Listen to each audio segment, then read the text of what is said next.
Andrew Hutchison, and you're in Shawnigan Lake on Vancouver Island in British Columbia, Canada.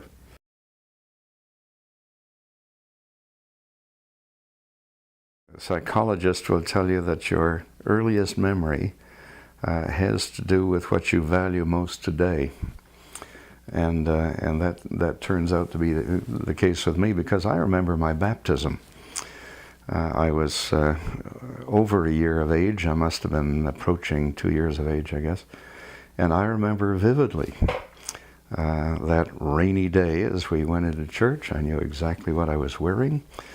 And I remember my godfather being there, and I remember the sun shining as we came out of church. And I was tiny. That's my earliest memory.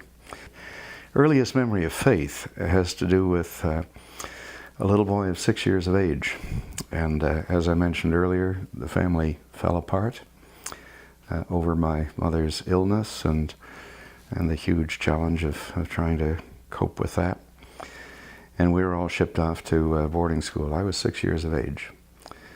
And the school was 100 miles away from our home, and in those days that was quite a distance. It might as well have been several thousand. And I was desperately lonely and unhappy and homesick. But the school had a chapel, and those moments in the chapel, we went to chapel every day, morning and evening, for services. And whereas some people of my age might say that was overdosing, it sort of held my world together. And I would go into that chapel by myself on occasion and just sit there.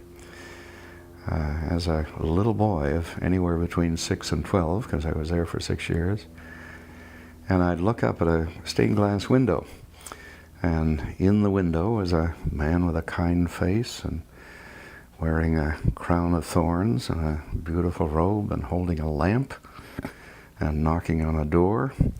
There's no handle on the outside of the door. The door is overgrown with vines. It can only be opened from the other side. And I would go and sit and look at that window, and there are times I'd imagine myself on one side of the door, and times I'd imagine myself on the other side of the door. But something about that spoke to me and where I was, and what I was longing for, and so on. I later learned that that's a very, very famous painting, or stained glass, that was initially done for Keble College in Oxford, and Holman Hunt, the same artist, did the same window for St. Paul's Cathedral in London, and it's called the Lux Mundi, the light of the world. None of that I would have known at that time, but all I knew was that this was a comforting moment, and somehow or other, through that image, I was communicating with someone or something, and finding comfort in that communication. What's the meaning of the? What was the meaning of the door to you? Well, the door is shut, and just on the other side of it is this light and life and comfort and kindness, and I desperately want to open the door and let that into my life.